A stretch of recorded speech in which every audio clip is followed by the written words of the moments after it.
catastrophic miscalculation at the peak of the Middle Eastern storm, Donald Trump's ultimatum to NATO has triggered a backfire that is tearing apart the world's largest military alliance.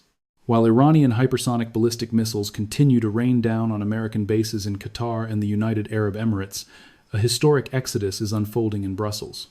Donald Trump presented European allies with a grim choice: settle outstanding military bills immediately or face the total withdrawal of the American missile defense shield during a time of war. Instead of bowing, major allies like France, Germany, and Spain have turned their backs, leaving Washington isolated in its quest to topple the Iranian regime. The arrogance following the perceived success in Venezuela led the administration to underestimate European sovereignty. EU. Leaders are no longer laughing. They are responding with cold silence and decisive military withdrawals. Berlin and Paris have ordered the immediate cessation of logistical support and intelligence sharing for American 15 squadrons, leaving the United States blind against newly reactivated S-300 radar systems. The consequences were immediate. 3 American fighter jets were downed in what the Pentagon calls a communication failure, but was actually the total collapse of NATO coordination. As Trump claims on Truth Social that America does not need friends who do not pay, oil prices have surged to $150 per barrel and the Strait of Hormuz is locked down. A solitary America is now sinking into a war of attrition, costing nearly $900 million every hour. The silence from the once loyal capitals of London and Rome is deafening, signaling a tectonic shift that could see the United States fighting its most dangerous war since 1945 without a single European boots on the ground. This is the new reality of a world where the American security umbrella has been retracted, and the immediate fallout is proving to be a nightmare for every strategic planner in the Pentagon. The geopolitical tectonic plates are shifting as the America First doctrine hits the wall of European strategic autonomy. For decades, Washington assumed the European continent would always follow its lead, but the sudden abandonment by Berlin and Paris marks the end of an era. This is not just a diplomatic spat. It is a full-scale military divorce in the middle of a hot war. Without the European air bases in Ramstein or the naval facilities in the Mediterranean, the American logistics chain to the Persian Gulf has been stretched to its breaking point. Supplies that once took 2 days to reach the front lines are now taking over a week as cargo planes are forced to take long, circuitous routes to avoid European airspace. This delay has left frontline units in Iraq and eastern Syria dangerously low on precision-guided munitions and medical supplies. Meanwhile, the Kremlin and Beijing are watching with predatory interest, moving in to fill the vacuum. Reports are surfacing that a new security pact is being drafted between the European Union and several non-aligned nations, effectively creating a third way that excludes Washington. The irony is thick. By demanding more money, Trump has instead lost the very infrastructure that allows the United States to project power globally. On the streets of Tehran, the mood has shifted from panic to a grim resolve as they witness the fragmentation of their greatest enemy. The Iranian leadership, despite the loss of key commanders in the initial 50-second strike, is now emboldened by the American isolation. They are doubling down on their strategy of 1,000 cuts, using proxy networks to strike at the few remaining American allies in the region, while the White House finds itself screaming into a void that used to be filled by the voices of 29 other nations. The American dollar is showing signs of extreme volatility as rumors circulate that the European Central Bank is considering a move away from the petrodollar system in retaliation. This economic weaponization of diplomacy could be more damaging than any Iranian missile, threatening the very core of American global hegemony and leaving the United States to face the fires of the Middle East alone. The domestic front in the United States is fracturing just as quickly as the international one. Inside the halls of Congress, the bipartisan consensus on national security has evaporated, replaced by a fierce blame game that is paralyzing the government. As the images of American soldiers being evacuated from secondary bases in the Middle East flood the news cycles, the public is beginning to realize the true cost of isolationism. This is no longer a localized conflict.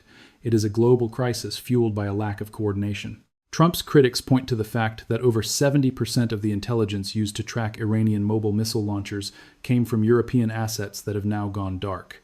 Without this data, American commanders are forced to rely on aging satellite constellations that have significant coverage gaps. This has allowed the Iranian Revolutionary Guard to move their remaining assets into civilian-populated areas, creating a human shield that makes any further American strikes a moral and political nightmare. In the streets of major American cities, the initial surge of patriotism has been replaced by anxiety as gas prices hit record highs, surpassing $7 a gallon in some states. The economic engine of the country is stuttering, with supply chains for critical components, many of which are manufactured in the very European countries that Trump insulted, now being redirected or halted entirely. The president's insistence that the United States can go it alone is being tested by the reality of a globalized economy that does not forgive. Meanwhile, Israel, America's closest ally in the region, is finding itself in an impossible position. Jerusalem had banked on a unified Western Front to contain the fallout of the Ayatollah's death, but instead they are looking at a fractured West and an emboldened Iranian proxy network. The Iron Dome system is being pushed to its absolute limits, and without the promise of immediate American replenishment, which is currently stuck in logistical limbo due to the European blockade of transit routes, the threat of a total saturation of Israeli defenses is becoming a terrifying possibility. The laughter that once echoed in the corridors of the United Nations has been replaced by a frantic scramble for survival as the old world order collapses in real time. The collapse of the transatlantic alliance has sent a shockwave through the Middle East, fundamentally altering the tactical landscape for American ground forces. In eastern Syria and Iraq, over 2,500 American service members are now finding themselves in increasingly isolated outposts, cut off from the traditional support structures that NATO once provided. With Turkey, a key NATO member, effectively freezing its cooperation with United States Central Command, the Incirlik Air Base has become a ghost town for American operations. Ankara's decision to prioritize its own regional interests over Washington's failing crusade has left the northern flank of the conflict completely exposed. This is not just a strategic retreat. It is a total abandonment that has allowed Iranian-backed militias to seize the initiative. Intelligence reports indicate that these proxy groups are now utilizing sophisticated drones and electronic warfare equipment that were previously neutralized by European jamming technology. Without that shield, American forward operating bases are being harassed around the clock, leading to a steady stream of casualties that the Pentagon is struggling to hide from the American public. The vacuum created by the European withdrawal is being filled by a more aggressive and coordinated Iranian counteroffensive. In the ruins of the diplomatic order, Tehran has found a second wind. Their ballistic missile program, which the United States claimed was largely neutralized in the first 50 seconds of the war, has proven to be far more resilient than anyone expected. Mobile launchers, hidden in the rugged terrain of the Zagros Mountains, are now firing salvos of hypersonic missiles that are specifically designed to overwhelm the lone American Aegis destroyers patrolling the region. Without the integrated sensor net provided by NATO's global footprint, these destroyers are being forced to burn through their interceptor stockpiles at an unsustainable rate. Each interceptor costs millions of dollars, and with the manufacturing lines back home struggling under the weight of trade disputes, the United States is effectively firing its future into the sea. The laughing has stopped in the Situation Room as the realization sets in that the ultimatum has handed the strategic advantage to the Islamic Republic. As the sun sets over the Mediterranean, the lights are going out on the era of American global dominance, leaving a lone superpower to navigate the darkest night in its modern history. The laughter that once characterized European reactions to American political theater has been replaced by a cold, surgical dismantling of the transatlantic economic order. As the war in Iran enters a new and more desperate phase, the European Union has begun to deploy its most lethal weapon, strategic decoupling. For decades, the American military-industrial complex relied on a seamless web of European suppliers for everything from high-tech sensors in the F-35 to critical components of the Aegis combat system. That web has been severed. In industrial hubs across Germany and France, production lines for American defense contracts have been diverted to fulfill the requirements of a newly formed European defense initiative. This is no longer a theoretical debate about strategic autonomy. It is a hard reality that has left American assembly lines idling while the war effort screams for more equipment. The leverage that Donald Trump thought he held over his allies has evaporated, replaced by a realization that the United States is more dependent on European precision engineering than Europe is on American protection. The economic fallout is reaching a fever pitch as Brussels and Paris lead a movement to settle international energy trades in euros and gold, bypassing the dollar-denominated financial system that Washington has long used as a cudgel.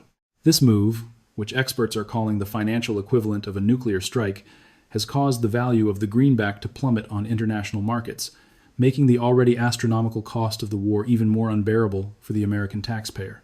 Geopolitical analysts are drawing parallels to the Suez Crisis of 1956, marking this moment as the definitive end of American exceptionalism on the world stage. While Washington remains focused on the bunkers of Tehran, it has failed to see that the real theater of defeat is the global central bank network. The America First policy, intended to project strength, has instead created a vacuum that is being rapidly filled by a coalition of European and Asian powers. This new alliance is not interested in the ideological crusades of the White House. They are focused on a post-American world where trade routes are secured not by U.S. carrier groups, but by multilateral agreements that exclude the United States. The isolation of the superpower is now total militarily, diplomatically, and economically, leaving the administration to realize, perhaps too late, that a leader without followers is simply a man taking a walk into a burning desert. As the dust settles on the ruins of the North Atlantic Treaty Organization, the world is witnessing the birth of a new, multipolar reality where the United States is no longer the undisputed architect of global security. The ultimatum that was supposed to bring Europe to its knees has instead served as the catalyst for its final departure from the American orbit. In Washington, the administration remains defiant, but the economic data tells a different story. The cost of maintaining a unilateral war effort in the Middle East is draining the American Treasury at a rate of over $500 million every single day. With the national debt spiraling beyond $34 trillion and the domestic economy crippled by the loss of European trade and the surging price of energy, the very foundations of American power are trembling. The laughter of the European allies has faded, replaced by the busy sounds of a continent building its own future, one that no longer includes the whims of an unpredictable White House. The war in Iran, once envisioned as a swift regime change following the death of the Ayatollah, has evolved into a grinding conflict with no clear exit strategy. Without the legitimacy provided by a broad coalition of 29 other nations, the United States finds its moral authority eroded on the world stage, making it impossible to build the international support needed to stabilize the region. The Iranian leadership, sensing the isolation of their adversary, continues to leverage their proxy networks to create a ring of fire around American interests, knowing that Washington cannot fight everyone, everywhere, all at once. This is the ultimate backfire, an attempt to project strength that revealed only the limits of power. As the sun sets on this chapter of history, the lesson is clear. In a world of complex interdependencies, the pursuit of total dominance often leads to total isolation. The United States stands at a crossroads, facing a future where it must learn to be a nation among nations rather than a master among servants. The era of the American security umbrella, which lasted for over 75 years, is now over, and the world is moving on, leaving Washington to face the consequences of its own ultimatum in the silence of an empty alliance.